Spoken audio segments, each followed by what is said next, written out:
morning, everyone. Welcome back to the Purple Broom Apothecary. This is Natalie, and today I am coming to you guys to talk about a couple of different things. One of the things that I want to discuss is some changes that are coming down through YouTube. For those of you, all 869 of you who are my subscribers and those who watch my channel, I really do appreciate all of you. I want to state that YouTube has a new policy regarding monetization, and monetization of my videos is very important to me because it's the only little bit of paltry income that I get that my husband does not completely control. So since he completely runs my other business, my primary private practice in speech pathology, this money is the only money I have for myself that I can set aside. And as YouTube has seen fit to demonetize my videos, I will be moving my content from YouTube to my Patreon. I have had a Patreon for about a year now, but I haven't been real active in promoting it because I was just keeping everything on YouTube. But considering the fact that YouTube has decided to make this very unfair move to its creators and alienate several of its creators by demonetizing videos that it feels the content is not worthy of YouTube, then I will move it to my Patreon. So just be aware that most of this content is going to be slowly migrated over to my Patreon. If you enjoy what you see here and you can see fit to subscribe at any level, it doesn't matter to me if you subscribe $1 an upload or if you subscribe, whatever. I would greatly appreciate any support that you can give me there. If not, then enjoy the content while it's here, and I appreciate the support you've given me in the past. Moving on, this video I wanted to talk about today is use of tarot in the craft in terms of not just for readings. In other words, how else can we incorporate tarot as a tool within the practice of the craft? What I do, I use it a few different ways, and I have several different decks that I use for this particular purpose. Clearly I have certain decks that I use for readings, and I have decks that I use for craft practice. Now, the deck that I primarily use for spell work I don't have with me. I'm at my home right now, and I have that deck at my office because that's where all of my other witchy stuff is, except for stuff that I use for Sabbath ritual, which I keep here in the house because I do all of my Sabbath rituals in my garage. But at my office is where I have all of my other materials. So I just have a few decks that I keep with me at all times that I use for readings and that kind of thing that I would like to use for this video. And in fact, I just realized one of them I actually left over there. So, oh well. We'll just go with what we've got here, okay? Now, one of the ways that I like to use tarot in a method that is not for readings, but it's for myself, is in my meditations. I have made a commitment to daily meditation in some form or other, and so I will use the Insight Timer app that I've talked about in Which is the Moon and in other videos here to accomplish that goal. I like it because it does track how many days you meditate, and so it keeps me accountable for that, and I really like that because I have found that meditation is probably one of the best tools for me in terms of my craft. So how do I use tarot or oracle cards for that? Well, I have the Joy and Sorrow Oracle deck from Roxy Sim. She does have a tarot deck too that I have not acquired yet, but I will, and I absolutely love her artwork. This is her artwork here. These are some examples. Oops. Well, just let me drop all the cards then. These are some examples of some of the cards. This one is one of my favorites. This one is Escape. And what I like about her cards is that she gives a little description of what you see on the card itself, and then down here at the bottom she tells you what you're supposed to get from that card. And so what I like to do with these is I like to read the message on the back of the card, and I like to see kind of what I feel from it from the get-go. And then I will take the picture and I will set it where I can see it, and I will focus on that during my meditation, and I will use this as a guide. And what I do is I will draw one of these cards at the beginning part of the day when I'm starting out before I meditate, just to kind of see. And as I shuffle the cards, I'll say something like, Goddess Morrigan, give to me the message now that is the seed, what I need and what I should know and what I need. Grant it now, grant it indeed, or something along those lines. So just a little something to kind of give myself a little guidance of what I should keep in mind during the day, and I will use it to meditate on, and I will keep that card with me. This was my card for today. This is Regaining Equilibrium, and the funny part about this is I've shuffled the deck 100 times, and this card has jumped out, literally like popped out while shuffling twice in a row. Just so that you know, I have been under the weather. I've been homesick for the last 4 days. I was diagnosed with the flu, even though the flu test came back negative. Based on the symptoms, the nurse practitioner was convinced that I still had the flu, and so has been treating me with Tamiflu. And for those of you that don't know, I'm in private practice in speech pathology here, and I do work with a lot of medically fragile people, so I decided it was best to stay home. So for the last 4 days I have not worked, and it's been driving me nuts. It has allowed me a little time to catch up on some things, such as this video. Today is Sunday. My husband's out moving our office.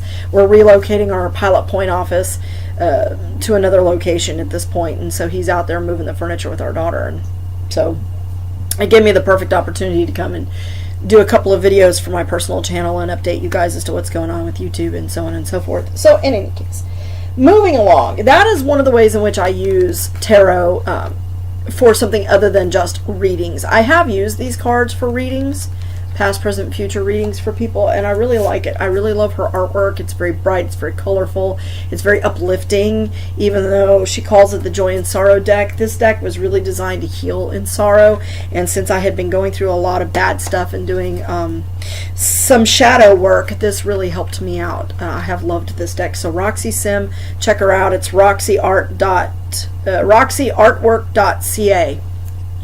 I assume she's in California. In any case, another way in which I use oracle decks, I have the Halloween Oracle, which I absolutely love, and so I will use this deck. This is the little bag I made to keep it in.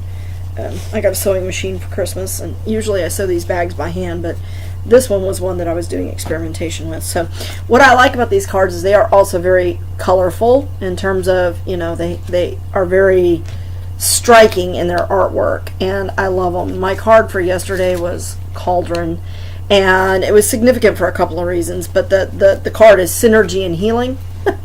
So but the cauldron itself is kind of specific to a spell that I'm working, that I'm going to execute on the full moon, which happens to also be a super moon, which also happens to be a full lunar eclipse. Go figure. But what I really like about these particular cards is that they have a message specifically on there. And what I will do with these is, when I am doing shadow work, I will pull a couple of cards from here for things that I think I need to really delve into. Like this one is Ghost, and it's related to regret. There you go. Now that's got the glare off of it. So I will use this to focus on if there's a specific aspect of my what are you chewing on? Hey, put that down. Sorry, my dog's over here chewing on something. I will use these cards to focus when doing shadow work. So if there is something specific, specific negative emotion or aspect of myself that I've keyed in on, that I've kind of journaled about, that I want to focus on releasing, I will pull a card that I think is relevant to that, and I will focus on that when doing some sort of meditation. For shadow work, I really like to use the Death card. This card to me speaks of transformation. Death to me is not necessarily an ending without a beginning. To me, it's a transformational type of card, and that's how I almost always read it. But I particularly like the moth imagery on this card, because moths are related to Bave, who is an aspect of the goddess Morrigan that I work with. So especially as I'm entering into, or on the verge of entering into, my crone phase of my life, this card is particularly relevant to me. So I have used this card a lot in shadow work. Another one that I have used is the risk and reward. I've always kind of considered myself a risk taker. Clearly, opening my own business was taking a huge risk, not just for myself, but for my family too. I was asking my family to take a leap of faith with me, and it's been up and down and up and down and up and down, mostly due to things that I cannot control myself. But, you know, things like that. Those are some aspects that I have kind of delved into in terms of myself. I like this one too. I've used this one in my shadow work, the zombie card. It deals with control, because zombies are controlled. They are not free on their own, and that's something that I've had to deal with, is having to deal with other people making decisions for me or about my business that I don't necessarily agree with, and how to deal with that. So that's another way in which I have used oracle cards, is in shadow work. Now I want to get into another aspect of tarot that is really near and dear to my heart, that I've begun to use pretty extensively, and that's shadow work directly in my tarot directly used in my SpellCraft. And how do you do that, do you say? Well, not only do I draw cards for myself on a day-to-day, these are the two that literally jumped out while I was shuffling the cards today, but aside from drawing an oracle card from this deck for myself to meditate upon, I will draw a message card for myself. This is from the Dreamers Tarot, which is one of my favorites. This was gifted to me by the wonderful Amy Webster, and I'm still grateful to her for this. It was a deck that she had gotten for herself and just did not connect with, and I absolutely love it. So I do a lot of my readings with this deck. I carry it with me. But the Star and the Queen of Cups, and I thought that that was very appropriate, because in the shadow work that I've been doing recently, I have been working on accepting the fact that I may have offended or wronged other people in some way, and that's something that's very hard for me to admit, because I try never to do that.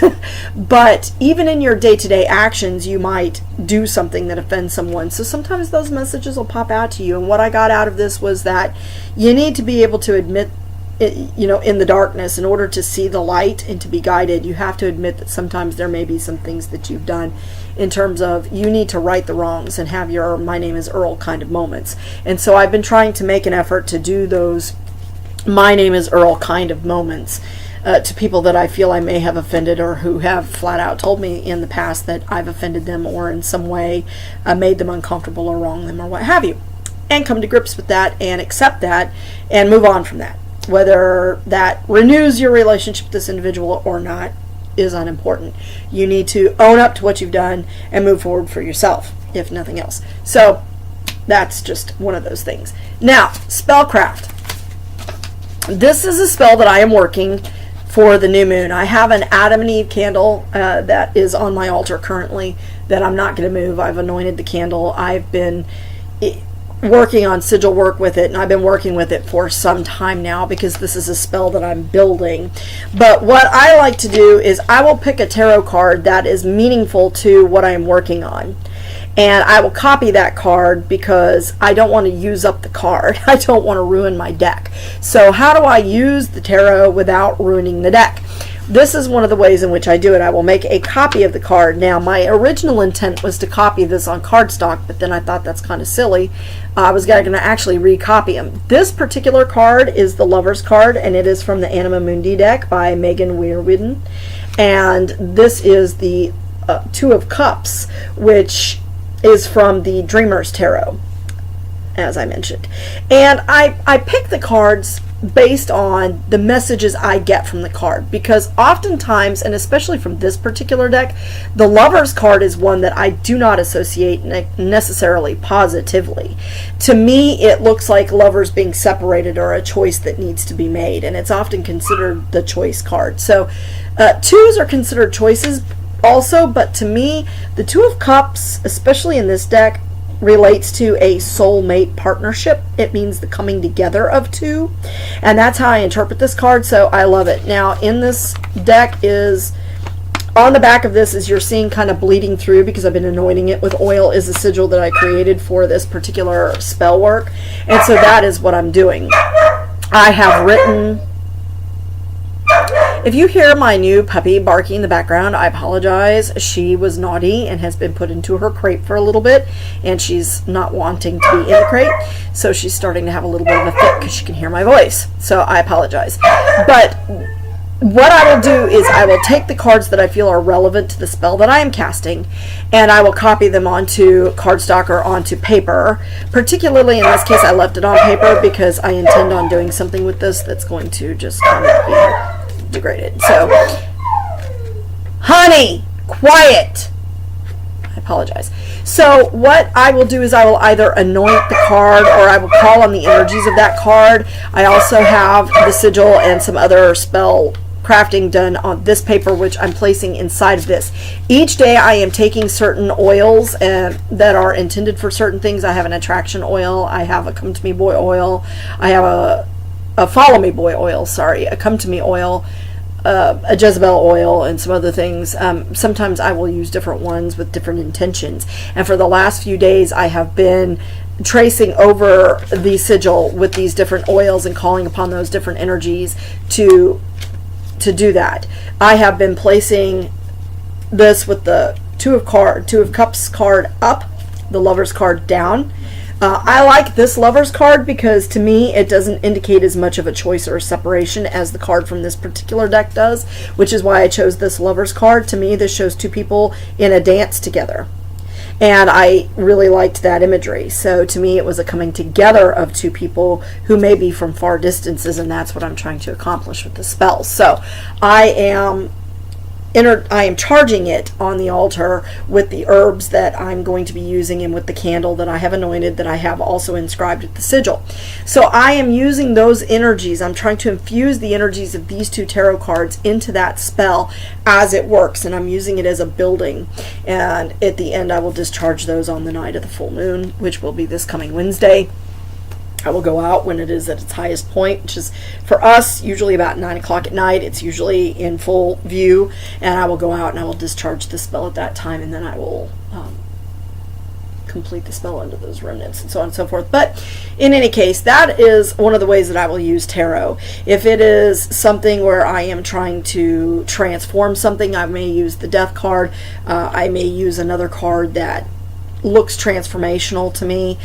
If it is something where I'm wanting to encourage safety and travel, I'll usually use the Nine of Cups because I associate that card with travel and with success. Same thing with the Nine of Pentacles. The way I read cards typically, I find that twos are choices, fives are usually related to some sort of trial, trouble, or failure in some sort. Same thing with sevens and nines. They're kind of, sevens can be up or down, depends on the deck. Nines typically are very good cards from a Pentacles and Cups perspective. Swords and Wands tend to be a little bit more iffy depending on the deck. A lot of times I find the nines especially Nines of Swords, I find those cards tend to be ones where I get a feel that it's somebody coming out of something that has been very trying or troublesome or some sort of betrayal. Sevens typically speak betrayals to me, especially the Seven of Swords. It's very kind of sort of card, but it depends a lot on the deck. I do intuitive reads, so I read what I see in the deck and how it lays out with other cards in the deck.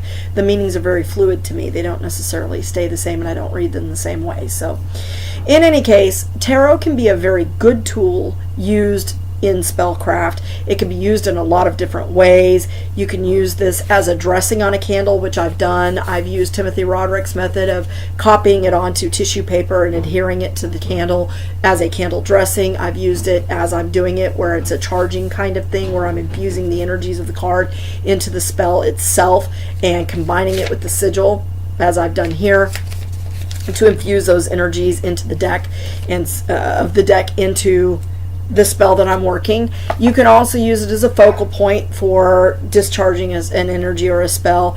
You can use it as a central point, which is kind of the same thing. So there's a lot of different ways that you can use tarot. Those are a few, and that's how I do it. So I hope that this video hasn't been too rambly for you, sort of wombly, warbly, timey-wimey sort of thing. But I wanted to come out and just show a little bit of how I use it in the deck. So how I use it in the deck, how I use the deck in SpellCraft without ruining my deck. I get that question a lot. How do you do it? Well, I copy the cards and I use them. That way I'm not using up the card itself, but I'm still gaining the energies of the imagery and I'm still able to focus. I use it as a focal point also when enchanting my spells. So that's one of the things that I'm doing with this particular spell here. Again, thank you so much for watching. Look to the Patreon. It is the Purple Broom Apothecary. So if you want to find that, you can find the link on my webpage, thepurplebroomapothecary.com. you will find the link. I'll put the link in the down bar here so that you can get to that Patreon if you wish to subscribe there. Any support you can give me is appreciated and helpful. So thank you so very much. Blessed be, and thank you for watching.